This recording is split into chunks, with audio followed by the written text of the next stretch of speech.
യേശു ക്രിസ്തുവിന്റെ പരിശുദ്ധമായ നാമത്തിൽ എല്ലാ പ്രിയപ്പെട്ടവർക്കും മോർണിംഗ് ഡ്യൂവിന്റെ പുതിയൊരു പ്രഭാത വചന ധ്യാനത്തിലേക്ക് സ്വാഗതം. കഴിഞ്ഞ ദിവസങ്ങളിലെ ആത്മീക വചന ചിന്ത നിങ്ങളുടെ ഓരോരുത്തരുടെയും ജീവിതത്തിൽ വളരെ അനുഗ്രഹപ്രദമായി തീർന്നു എന്ന് ഞാൻ വിശ്വസിക്കുന്നു. നമുക്കെല്ലാവർക്കും അറിയാവുന്നതുപോലെ നമ്മൾ ചിന്തിക്കുന്നത് ദൈവരാജ്യം എന്നുള്ള വിഷയത്തെക്കുറിച്ചാണ്. നമ്മുടെ കർത്താവ് യേശു ക്രിസ്തു വളരെ പ്രാധാന്യത്തോടെ ദൈവരാജ്യത്തെക്കുറിച്ച് ഈ ലോകത്തിൽ താൻ കടന്നു വന്നപ്പോൾ ശുശ്രൂഷിക്കുവാൻ, പ്രസംഗിക്കുവാൻ ഇടയായി തീർന്നു. പ്രത്യേകം നമുക്കെല്ലാവർക്കും അറിയാവുന്ന പോലെ നമ്മെ ഓരോരുത്തരെയും യേശു ക്രിസ്തു വിളിക്കുന്നത് തൻ്റെ രാജ്യത്തിലേക്കാണ്. അപ്പോൾ തൻ്റെ രാജ്യത്തിലേക്ക് അവൻ നമ്മെ വിളിക്കുമ്പോൾ അവൻ നമ്മെ ഇതം പ്രഥമമായി ആക്കുന്നത് തൻ്റെ ആത്മീക ദൈവരാജ്യത്തിലാണ്. അതുകൊണ്ട് തന്നെ ഈ ആത്മീയ ദൈവരാജ്യത്തെക്കുറിച്ചും വരാൻ പോകുന്ന ദൈവരാജ്യത്തെക്കുറിച്ചും നമ്മൾ അറിയണമെന്ന് യേശു ആഗ്രഹിക്കുന്നു. ഇപ്പോൾ ഈ ആത്മീയ ദൈവരാജ്യം ഈ ഭൂമിയിലുണ്ട്. അപ്പോൾ തന്നെ ഈ ആത്മീയ ദൈവരാജ്യത്തിന്റെ നേച്ചർ, അതിന്റെ പ്രകൃതം എന്താണെന്ന് നമ്മൾ ഓരോരുത്തരും മനസ്സിലാക്കേണ്ടത് വളരെ ആവശ്യമാണ്. ഇത് മനുഷ്യരാരുമല്ല നമുക്ക് ഈ ദൈവരാജ്യത്തെക്കുറിച്ച് പറഞ്ഞു തരുന്നത്, മറിച്ച് സ്വർഗത്തിൽ നിന്നും കടന്നു വന്നവനായ ഈ ദൈവരാജ്യത്തിലെ രാജാവായ, അതേ ദൈവരാജ്യത്തിന്റെ ആ ഉടമസ്ഥനായ, ദൈവരാജ്യ ഭവനത്തിന്റെ കുടുംബനാഥനായ കർത്താവ് യേശു ക്രിസ്തു നമ്മളോട് പറയുന്നു എന്താണ് ദൈവരാജ്യത്തിന്റെ നേച്ചർ എന്ന് പറയുന്നത്. ഈ കഴിഞ്ഞ ദിവസം നമ്മൾ ചിന്തിച്ചത് ഈ മത്തായിയുടെ സുവിശേഷം 19-ാം അധ്യായമായിരുന്നല്ലോ. പ്രത്യേകിച്ച് യേശു ക്രിസ്തുവിന്റെ ശിഷ്യനായിരുന്ന പത്രോസ് ഒരു ചോദ്യം യേശുവിനോട് ചോദിച്ചു. യേശുവേ, ഞങ്ങൾ എല്ലാം വിട്ട് നിന്നെ അനുഗമിച്ചിരിക്കുന്നു, ഞങ്ങൾക്ക് എന്ത് ലഭിക്കും എന്നുള്ളത്.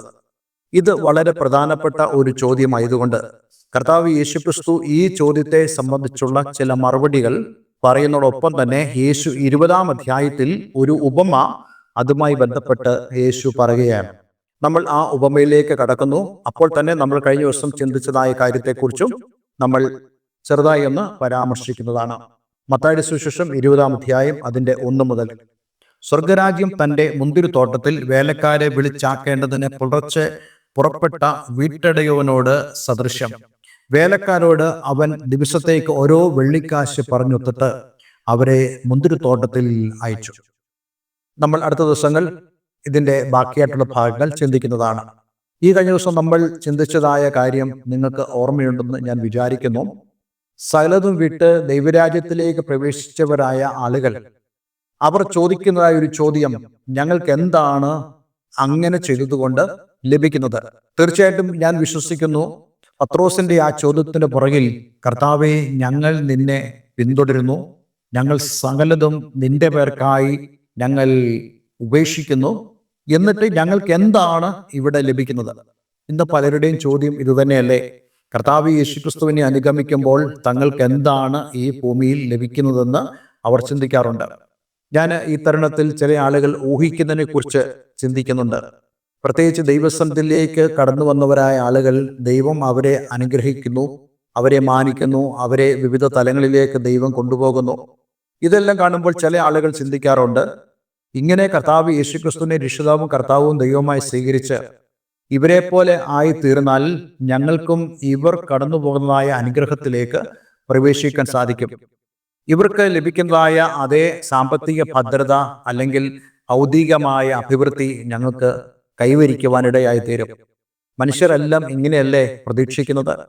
എൻ്റെ കുട്ടിക്കാലത്ത് ചില ആളുകൾ പറയാറുണ്ടായിരുന്നു, ഇങ്ങനെയുള്ള ആളുകളോട് ചേർന്ന് നിന്നാൽ നമുക്ക് അമേരിക്കയിലോട്ട് പോകാമെന്നോ, അല്ല വലിയൊരു സമ്പത്ത് നേടാമെന്നോ, വിദേശത്തുനിന്ന് പണം നമുക്ക് കൈവശമാക്കാമെന്നോ എന്നൊക്കെ ആൾക്കാർ പറയാറുണ്ടായിരുന്നു.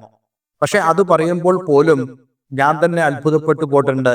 അങ്ങനെ ചേരുന്നത് കൊണ്ട്, അങ്ങനെ കർത്താവിലേക്ക് വരുന്നത് കൊണ്ട് അങ്ങനെയുള്ള അനുഭവങ്ങൾ ഉണ്ടാകുമോ? ദൈവം എവിടെങ്കിലും അതിനെക്കുറിച്ച് നമുക്ക് പ്രോമിസ് തന്നിട്ടുണ്ടോ?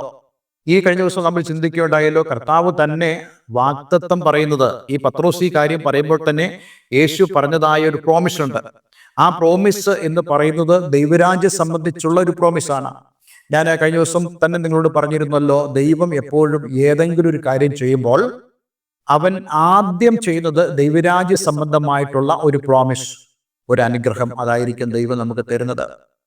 ആ അനുഗ്രഹത്തിൽ നമ്മൾ താല്പര്യം പ്രകടിപ്പിക്കുകയാണെങ്കിൽ, ആ അനുഗ്രഹത്തോട് നമ്മൾ സ്വാഗതം ചെയ്യുന്ന വ്യക്തികളാണെങ്കിൽ, തീർച്ചയായിട്ടും അപ്രകാരമുള്ള ആ ആത്മീയ അനുഭവങ്ങൾ, അനുഗ്രഹങ്ങൾ നമ്മുടെ ജീവിതത്തിൽ ലഭിക്കും.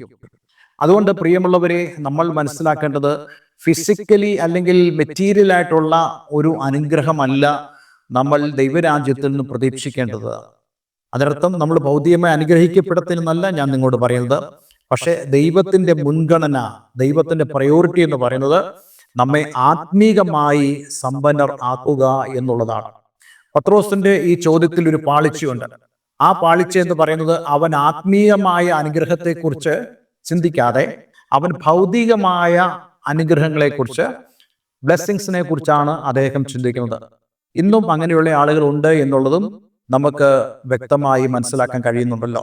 അതുകൊണ്ട് എന്നെ കേൾക്കുന്ന പ്രിയമുള്ളവരെ, നമ്മളുടെ ചിന്താഗതി ദൈവരാജ്യത്തിന്റെ ചിന്താഗതി ആയിരിക്കണം. ദൈവരാജ്യ സ്വഭാവത്തിനനുസരിച്ചുള്ള ചിന്താഗതി ആയിരിക്കണം. ആത്മീയമായി അനുഗ്രഹിക്കപ്പെടുക എന്നുള്ള കാര്യത്തിന് നമ്മൾ ഒന്നാം സ്ഥാനം കൊടുക്കേണ്ടത് വളരെ ആവശ്യമാണ്. അപ്പോൾ ഒരുപക്ഷെ നിങ്ങൾ ചോദിക്കുകയാണെങ്കിൽ, അങ്ങനെയാണെങ്കിൽ ഞങ്ങളുടെ ഭൗതികമായ വിഷയങ്ങളോ? ഭൗതികമായ വിഷയങ്ങൾ കർത്താവ് തന്നെ വളരെ വ്യക്തമായി പറയുന്നുണ്ട്. ഇതെല്ലാം തന്നെ അതിനോട് കൂട്ടിച്ചേർക്കുന്നതാണ്. അതായത് മുമ്പേ ദൈവത്തിന്റെ രാജ്യവും നീതിയും അന്വേഷിക്കുന്നതിനോടൊപ്പം തന്നെ ദൈവം നമുക്ക് വേണ്ടി കൂട്ടിച്ചേർക്കുന്നതാണ് നമ്മുടെ ഭൗതികമായ അനുഗ്രഹങ്ങൾ എന്ന് പറയുന്നത്. അപ്പോൾ ഇത് നമ്മൾ വ്യക്തമായും മനസ്സിലാക്കേണ്ടതായിട്ടുണ്ട്. ഈ ഒരു പശ്ചാത്തലത്തിലാണ് നമ്മൾ മത്തായിയുടെ സുവിശേഷം 20-ാം അധ്യായത്തിലേക്ക് കടന്നു വരുന്നത്. യേശു ഇതിനെ വ്യക്തമാക്കാൻ വേണ്ടി താൻ പറയുന്നു, സ്വർഗരാജ്യം തന്റെ മുന്തിരിത്തോട്ടത്തിൽ വേലക്കാരെ വിളിച്ചാക്കേണ്ടതിന് പുലർച്ചയ്ക്ക് പുറപ്പെട്ട വീട്ടുടയവനോട് സദൃശ്യം. ഞാൻ ഇന്ന് ഇവിടെ വായിച്ചതായ വാക്യത്തിന്റെ മുഴുവൻ കാര്യങ്ങളും നിങ്ങളോട് സംസാരിക്കാൻ ആഗ്രഹിക്കുന്നില്ല. പക്ഷേ നമ്മൾ ഇവിടെ മനസ്സിലാക്കേണ്ട വളരെ പ്രധാനപ്പെട്ട ചില വസ്തുതയുണ്ട്. ഇവിടെ നമുക്ക് കാണാൻ കഴിയുന്നതായ ഒരു കാര്യം, മുന്തിരിത്തോട്ടം, അതേപോലെ തന്നെ ഒരു വീട്ടുടയവൻ. മുന്തിരിത്തോട്ടം എന്ന് ഇവിടെ ഉദ്ദേശിക്കുന്നത് ഈ വീട്ടുടയവന്റെ വേലസ്ഥലം എന്നാണ് നമുക്ക് ഗ്രഹിക്കാൻ കഴിയുന്നത്. വാസ്തവത്തിൽ ഇവിടെ ഈ വീട്ടുടയവൻ എന്ന് പറയുമ്പോൾ കർത്താവ് യേശുക്രിസ്തു തന്നെക്കുറിച്ച് തന്നെയാണ് പറയുന്നത്.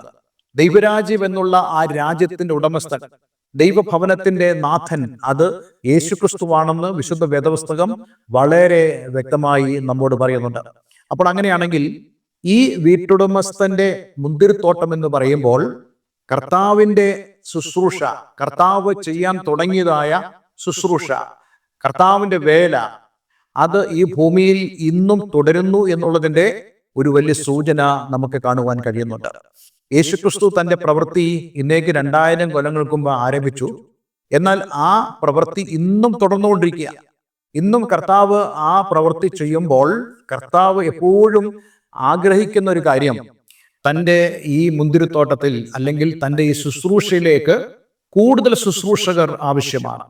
ദൈവരാജ്യത്തിന്റെ ഒരു വലിയ പ്രത്യേകത, ദൈവരാജ്യത്തിൽ നാം ചെയ്യുന്നത് യേശുവിന്റെ പ്രവൃത്തികൾ നമ്മൾ കണ്ടിന്യൂ ചെയ്യുകയാണ്, നമ്മൾ തുടർമാനമായി മുന്നോട്ട് കൊണ്ടുപോവുകയാണ്. അപ്പോൾ അങ്ങനെയാണെങ്കിൽ ഈ മുന്തിരിത്തോട്ടം സൂചിപ്പിക്കുന്നത് ഈ ലോകത്തിലെ യേശുക്രിസ്തുവിന്റെ ശുശ്രൂഷയാണ്. അപ്പോൾ ഈ ദൈവരാജ്യത്തിലേക്ക് കർത്താവ് നമ്മെ ഓരോരുത്തരെയും കൊണ്ടുവരുമ്പോൾ ആ ശുശ്രൂഷയിലേക്കാണ് യേശു നമ്മളെ കൊണ്ടുവരുന്നുള്ള സത്യം നമ്മൾ മറന്നുപോകരുത്. എന്ന് മാത്രമല്ല, മറ്റു ചില വേദഭാഗങ്ങൾ നമ്മൾ വായിക്കുമ്പോൾ കർത്താവ് യേശുക്രിസ്തു തൻ്റെ ഈ ശുശ്രൂഷയിൽ തന്നെ സഹായിക്കുവാൻ, തന്നോടൊപ്പം ഈ ശുശ്രൂഷ ചെയ്യുവാൻ ആളുകളെ ആവശ്യമാണെന്ന് യേശു എപ്പോഴും പറയുമായിരുന്നു. അതിനുള്ള ഒരു വേദഭാഗം ഞാൻ നിങ്ങളെ വായിച്ചു കേൾപ്പിക്കാൻ ആഗ്രഹിക്കുന്നു. മത്തായിയുടെ സുവിശേഷം 9-ാം അധ്യായം അതിന്റെ 36 മുതൽ 38 വരെ. അവൻ പുരുഷാരത്തെ ഇടയിലില്ലാത്ത ആടുകളെ പോലെ കുഴഞ്ഞവരും ചിന്നിയവരുമായി കണ്ടിട്ട് അവരെക്കുറിച്ച് മനസ്സലിഞ്ഞ് തൻ്റെ ശിഷ്യന്മാരോട്, കൊയ്ത്തു വളരെയുണ്ട്, സത്യം, വേലക്കാരോ ചുരുക്കം. ആകയാൽ കൊയ്ത്തിന്റെ യജമാനനോട് കൊയ്ത്തിലേക്ക് വേലക്കാരെ അയക്കേണ്ടതിന് യാചിപ്പീൻ എന്ന് പറഞ്ഞു. ഇടയനില്ലാത്ത ആടുകളെ പോലെ കുഴഞ്ഞുപോയി ചിന്നിയവരായി ഇരിക്കുന്നതായ പുരുഷാരത്തെ കണ്ടിട്ട്, വാസ്തവത്തിൽ ഇവരാണ് കർത്താവിൻ്റെ മുന്തിരിത്തോട്ടം എന്ന് പറയുന്നത്.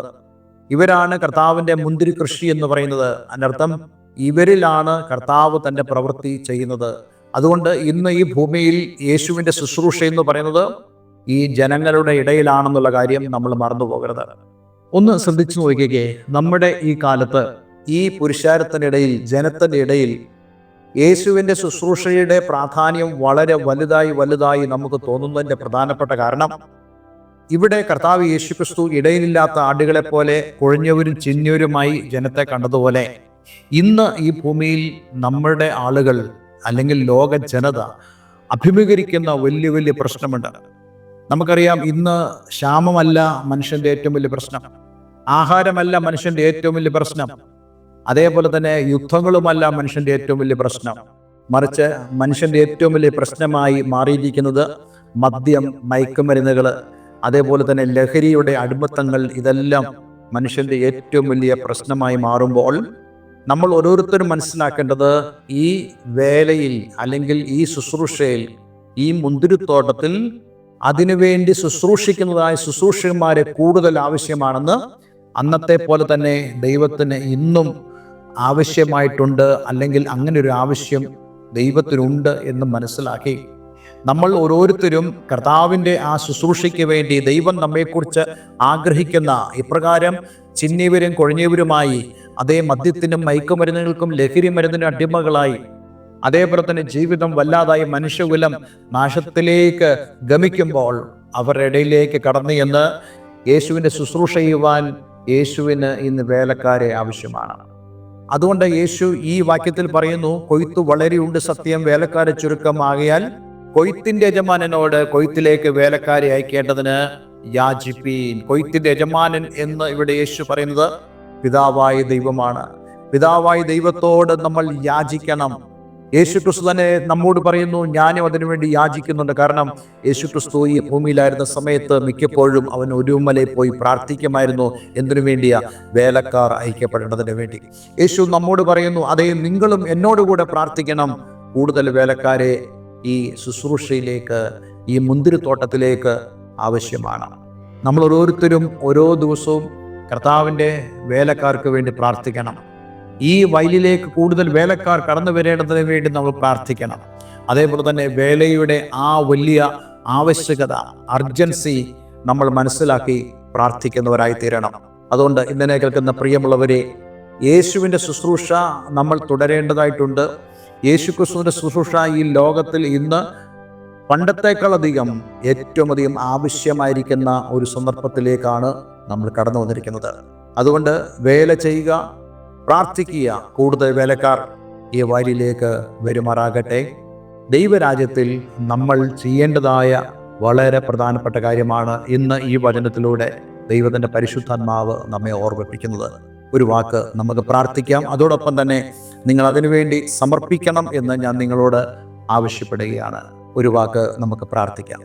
സ്വർഗീയപിതാവേ, ഇന്ന് ഞങ്ങളോട് അങ്ങ് വ്യക്തമായി സംസാരിച്ചല്ലോ. കർത്താവിൻ്റെ വയലിനെ കുറിച്ച്, മുന്തിരിത്തോട്ടത്തെക്കുറിച്ച്. ജനം കുഴഞ്ഞവരും ചിന്നിയവരുമായി കാണുമ്പോൾ കൂടുതൽ വേലക്കാർ വേണമെന്ന് കർത്താവ് ആഗ്രഹിക്കുന്നു. കർത്താവേ, അതേസമയം തന്നെ ഞങ്ങൾ ഓരോരുത്തരും ദൈവസന്നിധിയിൽ പ്രാർത്ഥിക്കുന്നവരും ഞങ്ങളെ തന്നെ സമർപ്പിക്കുന്നവരുമായി തീരുവാൻ ഓരോരുത്തരെയും സഹായിക്കണമെന്ന് പ്രാർത്ഥിക്കുന്നു. പ്രാർത്ഥന കേട്ടതിന് നന്ദി. യേശു ക്രിസ്തുവിൻ നാമത്തിൽ തന്നെ ആമേൻ, ആമേൻ. ഇന്നത്തെ വേദവചനം നിങ്ങളുടെ ജീവിതത്തിൽ വലിയ അനുഗ്രഹത്തിന് കാരണമായി തീർന്നു എന്ന് ഞാൻ വിശ്വസിക്കുന്നു. ഈ സ്ക്രീനിൽ കാണുന്ന ഫോൺ നമ്പറിൽ ഞങ്ങളെ വിളിക്കുക. എല്ലാവരും ദൈവം അനുഗ്രഹിക്കട്ടെ. ആത്മീയമായ കൂട്ടായ്മയ്ക്ക് നിങ്ങൾ ആഗ്രഹിക്കുന്നുണ്ടെങ്കിൽ അതിനും നിങ്ങൾക്ക് ഞങ്ങളെ വിളിക്കാവുന്നതാണ്. എല്ലാവർക്കും നല്ലൊരു ദിവസം ആശംസിക്കുന്നു. God bless you all.